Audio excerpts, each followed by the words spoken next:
Hello guys, welcome to my YouTube channel. ഞാനിന്ന് ഉണ്ടാക്കുന്നത് chicken ചില്ലിയാണ്. അതിന് അരക്കിലോ ചിക്കനിൽ നമുക്ക് ആവശ്യത്തിന് വേണ്ടി മുളക് പൊടി എരിവിനനുസരിച്ച് ഇടണം.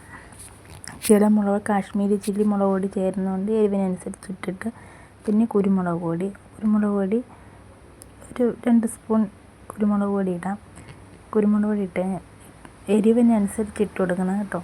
അത് കഴിഞ്ഞ് പിന്നെ മഞ്ഞൾപ്പൊടി ഇട്ടതിന് ശേഷം നമുക്ക് തൈര് വേണം. 1 സ്പൂൺ തൈര് മതി. 1 സ്പൂൺ തൈരും കൂടി ഒഴിച്ച്, ഉപ്പിടുന്ന വീഡിയോ കട്ടായിപ്പോയി.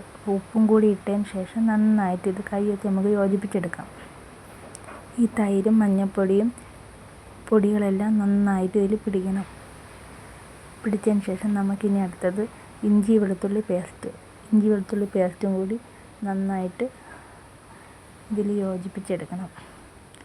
ഒരു അരമണിക്കൂർ നമുക്കിത് റെസ്റ്റ് ചെയ്യാൻ വയ്ക്കാം. അരമണിക്കൂർ റെസ്റ്റ് ചെയ്തിട്ട്, അപ്പോൾ അരപ്പൊക്കെ നന്നായി പിടിക്കാനായിട്ടാണ് അരമണിക്കൂർ റെസ്റ്റ് ചെയ്യുന്നത്. അത് കഴിഞ്ഞ് അതിലേക്ക് 1 സ്പൂൺ മൈദ നമുക്ക് ആഡ് ചെയ്യണം.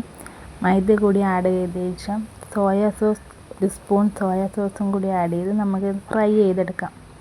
ഫ്രൈ ചെയ്ത എണ്ണയിലേക്ക് നമ്മൾ കുറച്ച് കനം കൂടി അരിഞ്ഞ് വെച്ച് സവാള ഇതിലേക്ക് ആഡ് ചെയ്യണം.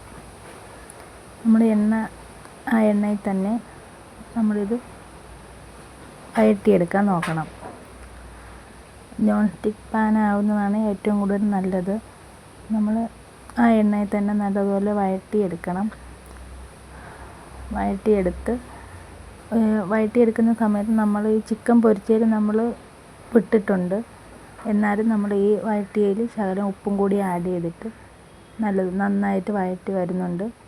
അത് കഴിഞ്ഞ് ഇതിലേക്ക് നമ്മൾ ക്യാപ്സിക്കം ആഡ് ചെയ്ത്, ക്യാപ്സിക്കം ഒന്ന് പച്ച ചുവ മാറുന്നവരെ ഒന്ന് ഇളക്കണം. അത് കഴിഞ്ഞ് നമ്മൾ ഫ്രൈ ചെയ്ത് വെച്ച ചിക്കൻ ഇതിലേക്ക് ആഡ് ചെയ്യണം. ആഡ് ചെയ്തിട്ട് 1 സ്പൂൺ ടൊമാറ്റോ സോസും കൂടി ആഡ് ചെയ്ത് ഒന്നും കൂടി ഇറച്ചിയിലൊക്കെ ചിക്കനിൽ പിടിക്കാൻ വേണ്ടി ഇളക്കണം. അത് കഴിഞ്ഞ് നമുക്ക് ഒരു അര കപ്പ് പാലിൽ കുറച്ച് കോൺഫ്ലവറോ മൈദയോ അത് ആഡ് ചെയ്ത് നമ്മൾ ഒഴിക്കും. ചിക്കൻ ചില്ലി റെഡിയായി.